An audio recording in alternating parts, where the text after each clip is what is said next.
जय Hind. Digital scouting में आपका स्वागत है।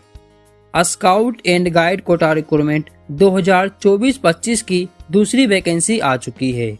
Eastern railway recruitment cell Kolkata की तरफ से स्काउट और गाइड कोटा रिक्रूटमेंट 2024-25 के लिए दूसरी वैकेंसी निकाली गई है।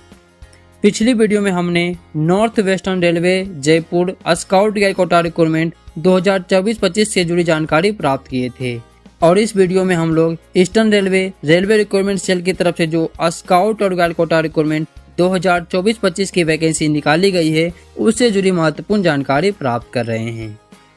तो आप सभी इस वीडियो को लाइक करके चैनल को सब्सक्राइब जरूर कर दें, क्योंकि स्काउट गाइड कोटा रिक्रूटमेंट से जुड़ी हर प्रकार की जानकारी इस चैनल पर हम लोग हमेशा लाते रहते हैं।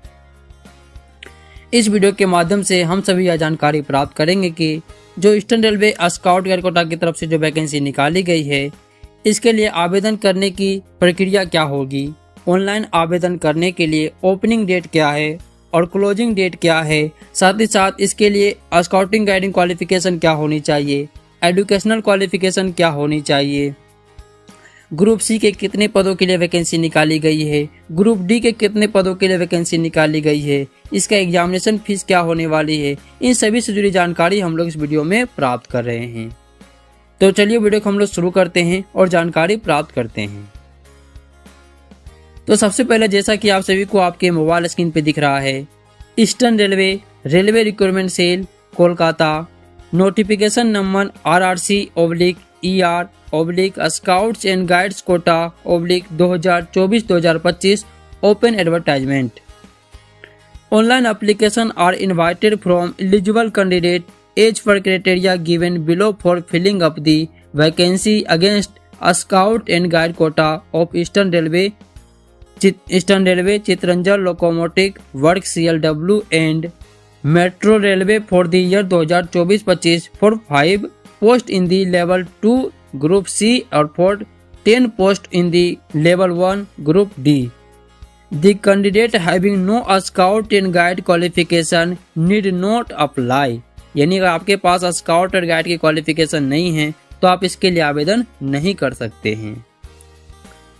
उसके बाद हम लोग जानते हैं शेड्यूल के बारे में। तो सबसे पहला दिख रहा है आपको date of publication of notification on website 3/7/2024, यानी 3 जुलाई 2024 को यह नोटिफिकेशन पब्लिश की गई थी। उसके बाद opening date and time of online application. तो इसका जो ऑनलाइन आवेदन करने के लिए जो ओपनिंग डेट है वो 10 जुलाई 2024 को 10 बजे के बाद आप इसके लिए आवेदन कर सकते हैं। और closing date and time of online application तो ये है 9 अगस्त 2024, यानी 9/8/2024 को आप शाम के 6 बजे तक इसके लिए आवेदन कर सकते हैं। उसके बाद tentative date of written exam 2nd week of सितंबर, यानी eastern railway scout and guide quota का जो रिटेन एग्जाम है वो संभावित तिथि जो है वो सितंबर के 2nd वीक में आयोजित किया जा सकता है। DB call will be within 10 days from publishing of result of written examination, यानी इसका जो रिटेन एग्जामिनेशन होगा उसके रिजल्ट जारी करने के 10 दिनों के अंदर आपको डीबी के लिए कॉल आ सकता है, यानी डॉक्यूमेंट वेरिफिकेशन के लिए कॉल आ सकता है। Date of written test and other stage of requirement process will be inform from the time to time throughout the website, यानी इस वैकेंसी के रिटेन एग्जाम रिजल्ट हो या अन्य रिक्वायरमेंट प्रोसेस से जुड़ी जानकारी इस वेबसाइट पे आपको समय समय पर दिया जाएगा। अब बात करते हैं डिटेल्स ऑफ वैकेंसी, यानी डिटेल्स ऑफ पोस्ट के बारे में बात करते हैं। At Eastern Railway, posting can any of the unit of Eastern Railway, CLW and Metro Railway। तो सबसे पहला लेवल 2 ग्रुप सी के लिए, तो लेवल 2 ग्रुप डी के लिए सबसे पहले है number of post of eastern railway 2 post, number of post of CLW 1 post और number of post at metro railway तो 2 पोस्ट। तो टोटल ऑफ वैकेंसी आपका ग्रुप सी के लिए 5 वैकेंसी है।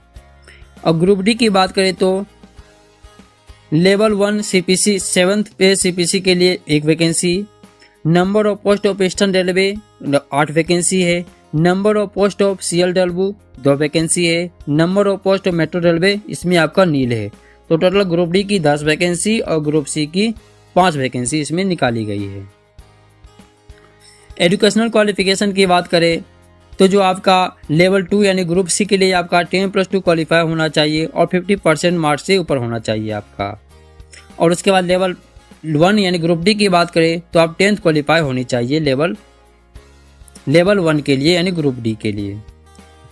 उसके बाद बात करते हैं हम लोग scouting guiding qualification for level 2 and level 1। तो लेवल 1 और लेवल 2 के लिए स्काउटिंग गाइडिंग क्वालिफिकेशन सेम होती है। एक राष्ट्रपति पुरस्कार स्काउट गाइड रोवर रेंजर या फिर हिमालय वुड बैज होल्डर इसके लिए आवेदन कर सकते हैं। उसके बाद भी उसमें कुछ क्राइटेरिया निर्धारित की गई है। Should have been an active member of scout organisation for the last 5 year, यानी आपको अपने स्काउट ऑर्गेनाइजेशन में लास्ट 5 ईयर से आप उसके लिए एक्टिव होना चाहिए, जिसका सर्टिफिकेट ऑफ एक्टिवनेस होता है इसमें आपको सबमिट करना होता है ऑनलाइन के समय। उसके बाद है should have attend 2 event at national level और all India railways level and 2 event at state level, यानी नेशनल लेवल के 2 इवेंट या ऑल इंडिया रेलवेज लेवल के 2 इवेंट और स्टेट लेवल के 2 इवेंट में पार्टिसिपेट आपको करना कंपलसरी होता है। उसका प्रमाण पत्र होना आपके लिए कंपलसरी होता है।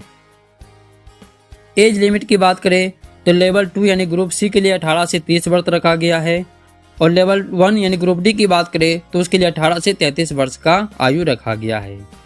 इसमें आपका जो कास्ट रिजर्वेशन होता है उसके आधार से आपको आयु में छूट दी जाती है। Following stage would be involve the requirement process. तो रिक्वायरमेंट प्रोसेस जो होता है आप सभी को मालूम ही है। जो रिटेन टेस्ट होता है वो 60 अंकों का होता है और जो सर्टिफिकेट पर अंक दिए जाते हैं वो 40 अंकों का होता है। टोटल 100 अंकों की आपका एग्जाम किया जाता है। और अब बात करते हैं हम लोग एग्जामिनेशन फीस के बारे में। तो जो आपका एग्जामिनेशन फीस है वो SC ST OBC ex serviceman PWD women minority EBC classes in सभी के लिए जो एग्जामिनेशन फीस है वो 250 रुपया रखा जाता है। और जो अन्य कैंडिडेट है उसके लिए आपका जो एग्जामिनेशन फीस होता है वो 500 रुपीज़ होती है। तो जब आप एग्जाम में अपीयर होते हैं तो जो UR कैंडिडेट होते हैं उनके 400 रुपये रिफंड कर दिए जाते हैं और जो SC ST OBC PWD women minority ABC classes के जो कैंडिडेट होते हैं उनके 250 रुपया रिफंड कर दिया जाता है। अब बात करें हम इसके बारे में, इसमें जो डॉक्यूमेंट अपलोड किया जाना होता है उसके बारे में। तो जो आपका फोटोग्राफ है वो आपका 320x240 पिक्सल में JPG फॉर्मेट में होना चाहिए और 100 DPI के साथ साथ की रेजोल्यूशन होनी चाहिए और जो इसका साइज होना चाहिए वो 20 से 50 KB के बीच में होना चाहिए आपका photograph. The colour photograph must have been taken and after publication we have notice in professional studio. Photograph take using mobile and self composed portrait में result in rejection of application, यानी जो आपका photograph है वो आपको किसी professional studio से आपको खिंचवानी होती है। खुद के सेल्फी या खुद के मोबाइल से जो फोटो क्लिक करते हैं वो रिजेक्ट कर सकता है आपका एप्लीकेशन में। The photograph must match with the appearance of the candidate on the day of written test and document verification and medical test। आपका फोटोग्राफ जो है वो डॉक्यूमेंट वेरिफिकेशन के समय, रिटेन टेस्ट के समय और जो आपका मेडिकल टेस्ट होता है उसके समय मैच करना चाहिए, यानी अलग फोटो नहीं होनी चाहिए। The photo should have clear front view of the candidate without cap and sunglass, यानी आपका जो स्काउट यूनिफॉर्म में जो आपका कैप होता है आपको कैप नहीं लगाना है और कोई भी आपको सनग्लास नहीं पहनना है। विदाउट कैप आपको फोटोग्राफ खिंचवानी है। इसमें आपको सबसे नीचे दिख रहा है आपको फोटोग्राफ के अंतर्गत जो पॉइंट है, photo the candidate on all document should be identical in all stage requirement process. Candidate are advise to keep at least 12 copies of same photograph for the future use, यानी आपका जो फोटोग्राफ है उस भी फोटोग्राफ का same आपका 12 copy आपका photograph का होना चाहिए किसी भी वैकेंसी को रिक्वायरमेंट को पूरा करने के लिए। तो आप सभी इस बात को भी विशेष ध्यान रखना है। अब बात करते हैं signature and left thumb impression के बारे में।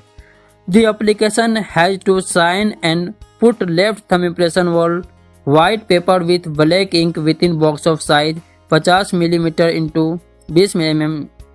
The image should be in JPG format scanned with 100 DPI resolution।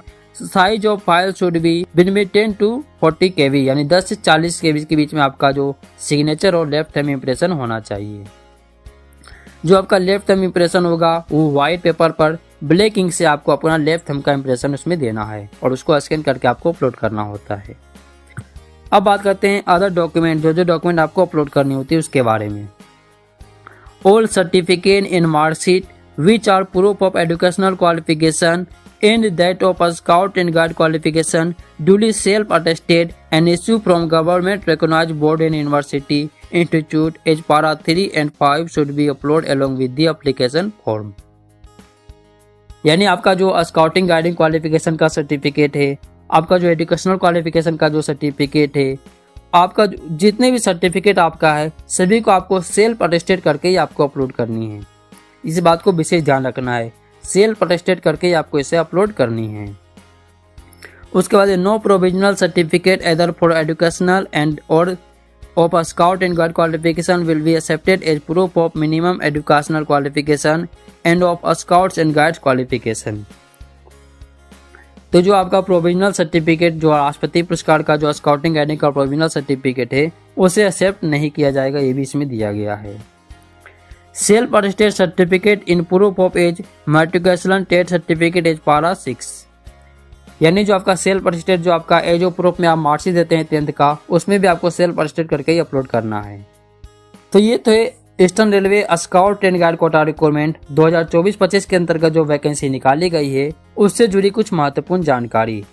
जब इसका ऑनलाइन प्रक्रिया चालू की जाएगी तो हम लोग इस वीडियो के माध्यम से भी आपको जानकारी देंगे कि हम लोग किस प्रकार सही तरीके से ऑनलाइन आवेदन कर सकते हैं।